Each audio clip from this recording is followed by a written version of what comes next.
Hello नमस्कार, स्वागत है आप सभी का एक बार फिर से आपके अपने YouTube चैनल विद्या जोन पर। और आज अपन बात करने वाले हैं राजस्थान जीके के टॉप 50 महत्वपूर्ण अति महत्वपूर्ण प्रश्नों की, बहुत ही शानदार, जो आपके एग्जाम में यूजफुल रहने वाले हैं। तो चलिए शुरू करते हैं अपन आज की क्लास को। शुरू करने से पहले एक सूचना कि अगर आप राजस्थान पुलिस या वीडियो मेंस की तैयारी कर रहे हैं तो चैनल को सब्सक्राइब कर लीजिए।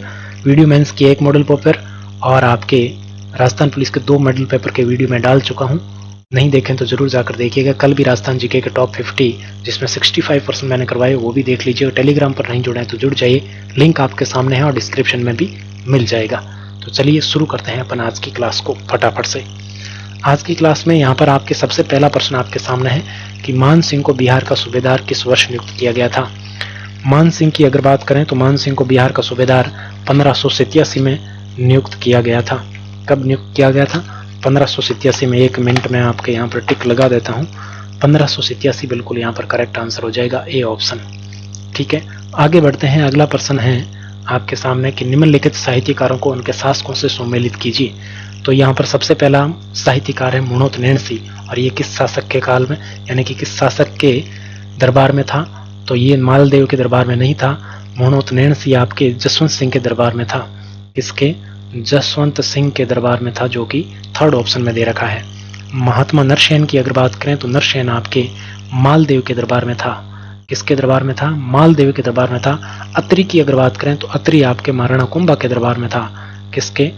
महाराणा कुंभा के दरबार में। और मुनि जैता की अगर बात करें तो ये महाराणा कुंभा के नहीं था, ये बीकानेर के राय सिंह के दरबार में था। तो इस प्रकार इनको सुमेलित करना था। इसके प्रश्न में जैसे कूट बनकर आता है, एग्जाम में जब पूछा जाता है ना तो नीचे कूट दिए हुए होते हैं। एक के सामने, जैसे ए के सामने 2 और बी के सामने 1, सी के सामने 3, इस प्रकार के कूट होते हैं। वो मैंने लिखे नहीं है, मैंने सीधा ही आपको यहाँ पर बता दिया है। वैदिक मंत्रालय प्रिंटिंग प्रेस स्थापित कहाँ की गई थी? तो वैदिक मंत्रालय प्रिंटिंग प्रेस है, ये अजमेर में स्थापित की गई थी। और इसके जो प्रकाशन है वो किससे संबंधित थे? तो वो संबंधित थे आर्य समाज से। किससे? आर्य समाज से जुड़े हुए प्रकाशन इनके द्वारा किए गए थे। अगला है, अब आपके सामने नृत्य दिए गए हैं एक तरफ, और एक तरफ जातियां दी गई हैं कि कौन सा नृत्य किस जाति से संबंधित है। तो राई की अगर बात करें तो राई नृत्य आपके गुर्जर जाति से संबंधित नहीं है, ये संबंधित है भील जाति से। ठीक है। और मांदल नृत्य की अगर बात करें तो मांदल नृत्य आपके कामड़ से नहीं, ग्रासिया जनजाति से संबंधित है। किससे? ग्रासिया से। चरी की अगर बात करें तो चरी आपके किससे संबंधित हैं? चरी आपके गुर्जर जाति से संबंधित हैं। किससे? गुर्जर जाति से। और यहाँ पर अगर बात करें तेरे ताली, तो तेरे ताली नृत्य आपने सुना होगा, कामड़ जाति की महिलाओं के द्वारा किया जाता है। ठीक है, तो ये बिल्कुल आपके करेक्ट आंसर हो जाएंगे। इसमें भी कूट वाला बनता है, लेकिन कूट मैंने यहाँ पर लिखे नहीं है। अगला है, ढटकी, थाली और खेराड़ी बोलियां राजस्थान की किस बोली से संबंधित हैं?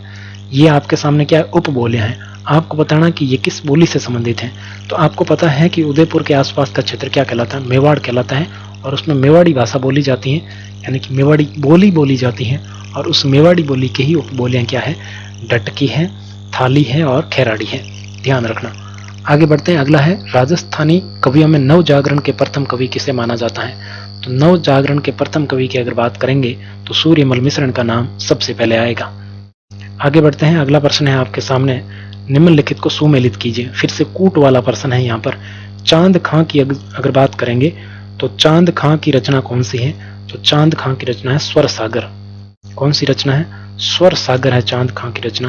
पुंडरीक विठल की अगर बात करेंगे तो पुंडरीक विठल की रचना है रस मंजरी। कौन सी है? रस मंजरी। और देव ऋषि भट्ट की अगर बात करेंगे तो देव ऋषि भट्ट की रचना है संगीत सार। सी ऑप्शन सही सुमेलित है। द्वारका नाथ की अगर बात करेंगे तो द्वारका नाथ की रचना है राग चंद्रिका। कौन सी है? राग चंद्रिका। तो बिल्कुल आपके अगर एक प्रश्न लिख दिया जाए कि निम्नलिखित में से सही सुमेलित कौन सा है, तो सी ऑप्शन सही सुमेलित है। अब मैंने सारे ही सुमेलित कर दिए हैं। अगला है, मोती बेगम निम्न में से किस समाचार पत्र से संबंधित थी? तो मोती बेगम का संबंध है राजपूत गजट से। और ये कहां से प्रकाशित होता था? तो इसका प्रकाशन होता था अजमेर से। कहां से? अजमेर से इसका प्रकाशन होता था। आगे बढ़ते हैं। अगला प्रश्न आपके सामने है, एक तरफ आपको क्या दिए गए हैं? मेले दिए गए हैं, और एक तरफ उनके संबंधित महीने दिए गए हैं। आपको बताना कि कौन सा मेला किस महीने में आयोजित होता है। तो पुष्कर मेले की अगर बात करें तो इसका आयोजन होता है चैत्र में नहीं होता है, कार्तिक में होता है। कब होता है? कार्तिक में। और कहाँ पर होता है? तो इसका आयोजन होता है अजमेर में। आगे बढ़ते हैं, अगला है जीण माता का मेला। तो जीण माता के मेले की अगर बात करें तो इसका आयोजन होता है चैत्र माह में, अभी चल रहा है जो। और कहाँ पर होता है? तो जीण माता का मंदिर कहाँ है? रेवासा ग्राम सीकर में है, तो सीकर में ही इसका आयोजन होगा। भरथरी के मेले की अगर बात करें तो भरथरी के मेले का आयोजन आपके अलवर में होता है। कहाँ पर होता है? अलवर में होता है। और किस महीने में होता है? तो भाद्रपद में होता है, अलवर में। ठीक है। डीगी की अगर बात करें तो डीगी श्रावण में ही आयोजित होता है। और ये कहाँ पर होता है? तो ये टोंक में होता है। तो डी ऑप्शन आपका बिल्कुल सही सुमेलित है। अगला प्रश्न है प्रतिक्रमण चूर्णी। तो इसको प्रतिक्रमण सूत्र चूर्णी भी लिखा जा सकता है। और इस ग्रंथ का संबंध किस चित्रशैली से है? तो इसका संबंध है मेवाड़ चित्रशैली से। ए ऑप्शन बिल्कुल करेक्ट हो जाएगा। अगला है आपके सामने के निम्नलिखित चित्रकारों को उनकी चित्रशैलियों से आपको सुमेलित करना है। यानी इधर आपकी क्या दे रखी है? चित्रशैलियां। और इधर आपके ये चित्रकार दे रखे हैं। तो तिजारा की अगर बात करें तो तिजारा का संबंध है, तिजारा किस में जाएगा? तो ये तो आपके गलत हो जाएंगे, बलदेव और गुलाम अली। तो तिजारा में कौन आएगा? तिजारा में आएगा नंदराम और जमुना दास। कौन आएगा? नंदराम और जमुना दास। तिजारा चित्रशैली के चित्रकार कौन है? नंदराम और जमुना दास। अलवर शैली के चित्रकार कौन है? बलदेव और गुलाम अली। कौन है? बलदेव और गुलाम अली। ठीक है, मैं लिखकर आपको बता देता हूं। जयपुर की अगर बात करें तो जयपुर चित्रशैली के कौन है? तो इसके हैं साहिब राय और मोहम्मद शाह। कौन है? मोहम्मद शाह। और किशनगढ़ की अगर बात करें तो यह है मूलचंद और भीखचंद, मूलराज और भीखचंद। डी ऑप्शन बिल्कुल आपका सही सुमेलित है। आगे बढ़ते हैं, मेवाड़ प्रजामंडल का अस्थायी कार्यालय कहाँ स्थापित किया गया था? तो मेवाड़ प्रजामंडल की अगर बात करें तो इसे अपने राज्य में तो क्या कर दिया गया था? गैर कानूनी घोषित कर दिया गया था। क्या घोषित कर दिया गया था? गैर कानूनी इसको घोषित किया गया था। और इस पर क्या लगाया गया था? प्रतिबंध इस पर लगा दिया गया था। इस कारण इसका जो है कार्यालय है वो अस्थायी कार्यालय कहाँ पर बनाया गया था? माणिक्यलाल वर्मा के द्वारा अजमेर में बनाया गया था। तो आपके कौन सा आंसर हो जाएगा? सी ऑप्शन बिल्कुल करेक्ट हो जाएगा। अगला प्रश्न है, डाबी के किसान आंदोलन में झंडा गीत गाते गाते राज्य पुलिस की गोली से कौन शहीद हो गया था?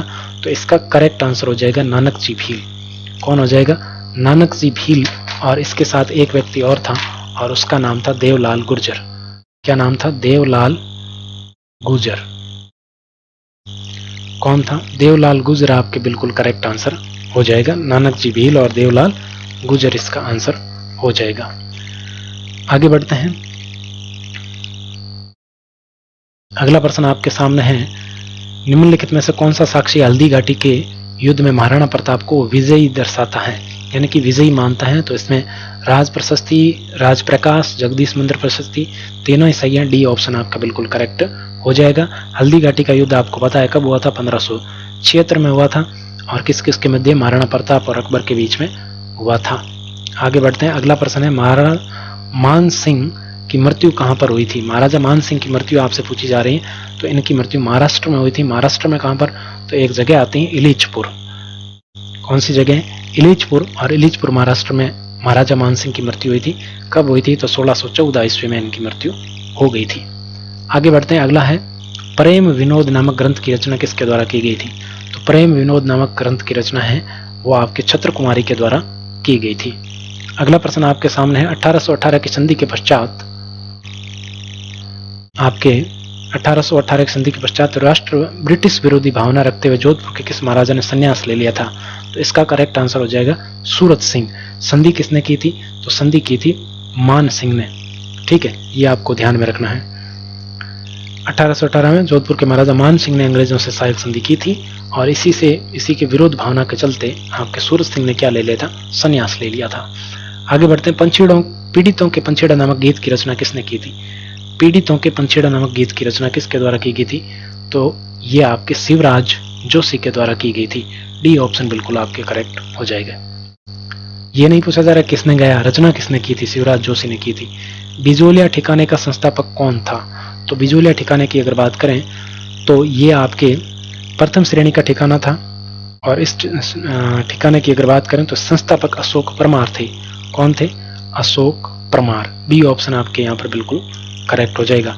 और अशोक परमार की अगर बात करें तो ये आपके महाराणा सांगा की सेवा में चित्तौड़ गए थे और उन्हीं से ये आपके बिजोलिया प्राप्त हुआ था। आगे बढ़ते हैं। नवीन राजस्थान नामक समाचार पत्र बंद होने के पश्चात पुनः किस नाम से प्रकाशित हुआ था? तो ये हुआ था नवीन राजस्थान। अगर बात करें तो 1922 में राजस्थान सेवा संघ के द्वारा प्रकाशित किया गया था और 1923 में आपके इसको बंद करना पड़ा ब्रिटिश सरकार के द्वारा। और इसके बाद में इसका जो पुनः प्रकाशन हुआ तो वो होता तरुण राजस्थान के नाम से। किस नाम से? तरुण राजस्थान के नाम से, नवीन तरुण। आगे बढ़ते हैं। अगला है पाथल और पीतल के रचयिता कौन है? तो पाथल और पीतल की अगर बात करें तो पाथल और पीतल के रचयिता कौन है भाई? पाथल और पीतल के रचयिता हैं कन्हैयालाल सेठिया। कौन है? कन्हैयालाल सेठिया। ए ऑप्शन बिल्कुल करेक्ट हो जाएगा। पाथल की अगर बात करें तो पाथल इसमें कौन है? प्रताप है। और पीतल कौन है? पृथ्वीराज राठौड़ है। आगे बढ़ते हैं। अगला प्रश्न है अमोल पालेकर द्वारा निर्मित फिल्म पहेली किसकी कहानी पर आधारित है? तो ये कहानी विजयदान देथा की थी। और विजयदान देथा की कहानी कौन सी थी? तो ये थी दुविधा। दुविधा नामक कहानी पर यह आधारित है पहेली फिल्म, अमोल पालेकर द्वारा जो निर्मित की गई है। अगला है मीरान साहब की दरगाह कहाँ स्थित है? तो मीरान साहब की दरगाह की अगर बात करें तो ये तारागढ़ अजमेर में स्थित है। और आमेर का किला आपको पता है कहाँ पर स्थित है? जयपुर में स्थित है। और गागरोन किला जो झालावाड़ में है, इसकी खास बात क्या है? यहाँ पर आपके कौन से तोते पाए जाते हैं? बोलने वाले तोते यहाँ पर पाए जाते हैं। बोलने वाले तोतों के लिए यहाँ प्रसिद्ध है। और मेहरानगढ़ दुर्ग यहाँ पर आपके चामुंडा माता का मंदिर है। आगे बढ़ते हैं। अगला प्रश्न है संत पीपा की छतरी किस दुर्ग में स्थित है? तो संत पीपा की छतरी की अगर बात करें तो ये गागरोन दुर्ग बिल्कुल करेक्ट आंसर आपका हो जाएगा। आगे बढ़ते हैं। अगला प्रश्न है पिछोला झील के किनारे स्थित जगदीश मंदिर का निर्माण किसके द्वारा करवाया गया था? तो जगत सिंह प्रथम के द्वारा जगदीश मंदिर का निर्माण करवाया गया था। जगत सिंह सेकंड के द्वारा यहाँ पर जग मंदिर महलों का निर्माण करवाया गया था। जग मंदिर महलों का निर्माण किसके द्वारा करवाया गया था? जगत सिंह सेकंड के द्वारा करवाया गया था। अगला प्रश्न है इनमें से कौन सा सही सुमेलित नहीं है? ओशिया मंदिर, ओशिया में सच्चाई माता का मंदिर है, वो जोधपुर में स्थित है, बिल्कुल करेक्ट है।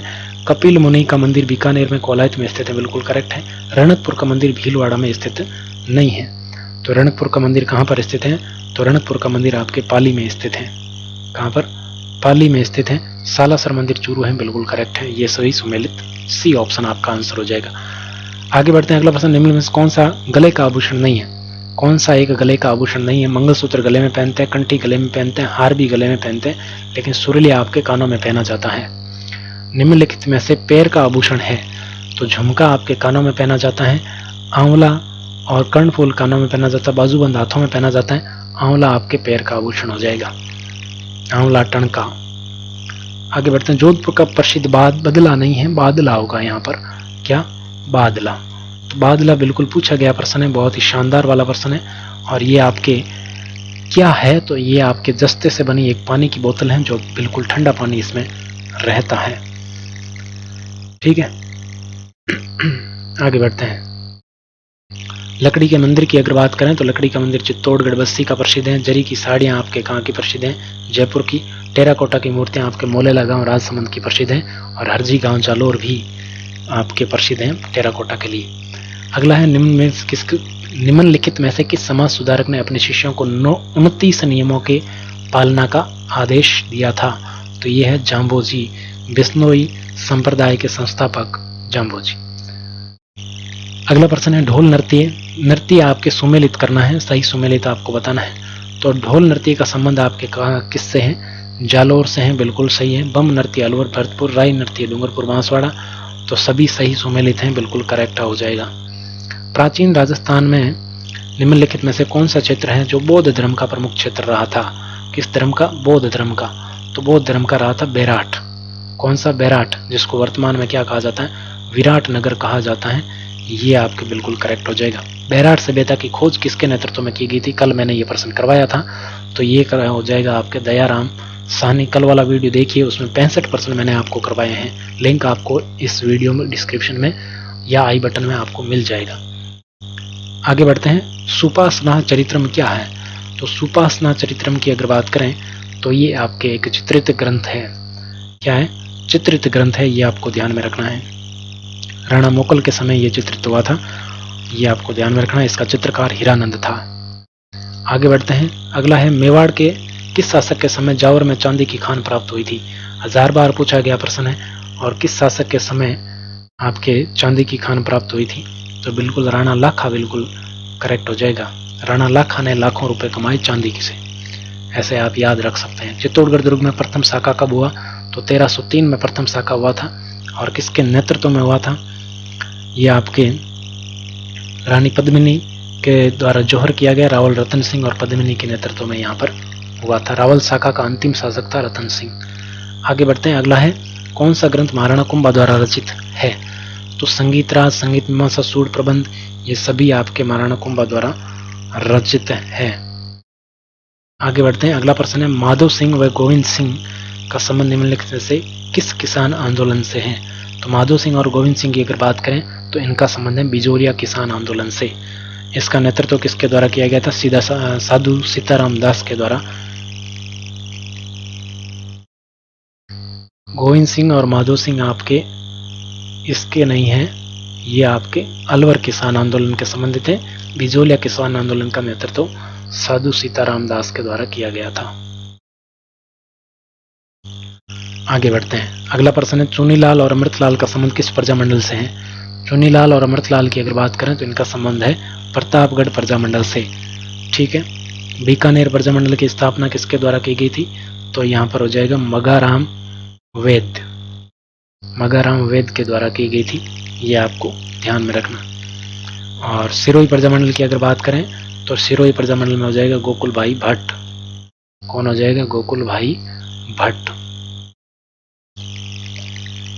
आगे बढ़ते हैं, अगला प्रश्न है, मत्स्य संघ का उद्घाटन कब हुआ था? 18 मार्च 1948 को। ये ऑप्शन बिल्कुल आपके करेक्ट हो जाएगा। नागौर जिले में स्थित गोटन नामक स्थान किस उद्योग के लिए प्रसिद्ध है? तो गोटन आपके सफेद सीमेंट के कट्टे आते हैं, थैले जिसको बोलते हैं, उस पर लिखा होता है स्पष्ट कि गोटन गोटन उस पर लिखा हुआ होता है। राजस्थान में सबसे बड़ा सीमेंट कारखाना कहाँ स्थित है?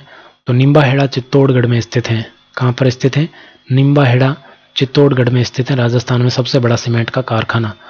अगला है, कौन सी मीठे पानी की झील नहीं है? कोलाई झील मीठे पानी की है, ताल छापर पचपदरा आपके मीठे पानी की नहीं है, जवाई भी मीठे पानी की झील है। अगला है, निम्नलिखित में से किस जिले में एक भी नदी नहीं पाई जाती है? तो चूरू और बीकानेर में एक भी नदी नहीं पाई जाती है। सी ऑप्शन आपका आंसर हो जाएगा। गंगानगर में घग्गर नदी बहती है, मृत नदी है। बांकली बांध सिंचाई परियोजना कहाँ पर स्थित है? तो बांकली बांध सिंचाई परियोजना आपके जालोर में स्थित है।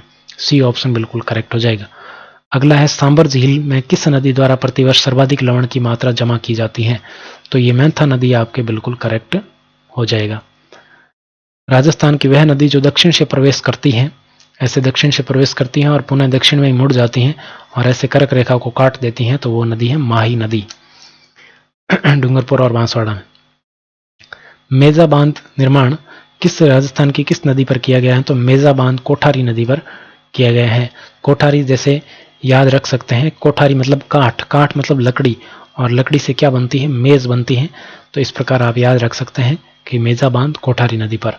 बिजराल की पहाड़ियों से निकलने वाली खारी नदी किस अपवातंत्र का भाग है? तो ये बंगाल की खाड़ी अपवातंत्र का भाग है। पूर्ण रूप से राजस्थान में बहने वाली सबसे लंबी नदी कौन सी है? तो यह है बनास नदी। ए ऑप्शन बिल्कुल करेक्ट हो जाएगा। कोशिया क्या है? तो कोशिया की अगर बात करें तो कोशिया क्या आभूषण है कि वस्त्र है कि नमक है कि इनमें से कोई नहीं है?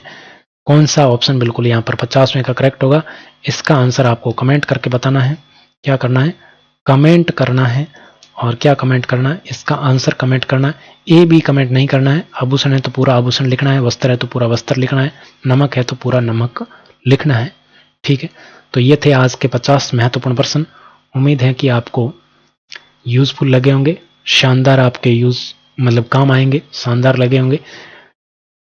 वीडियो को लाइक नहीं किया तो कर दीजिए, चैनल पर नए हैं तो सब्सक्राइब कर लीजिए। पुलिस और वीडियो मेंस के मॉडल पेपर में ला रहा हूं और उनको लाइव टेस्ट देने के लिए टेलीग्राम पर जुड़ जाइए। मिलते हैं नेक्स्ट वीडियो में। लाइक शेयर सब्सक्राइब जरूर करें। Thank you very much.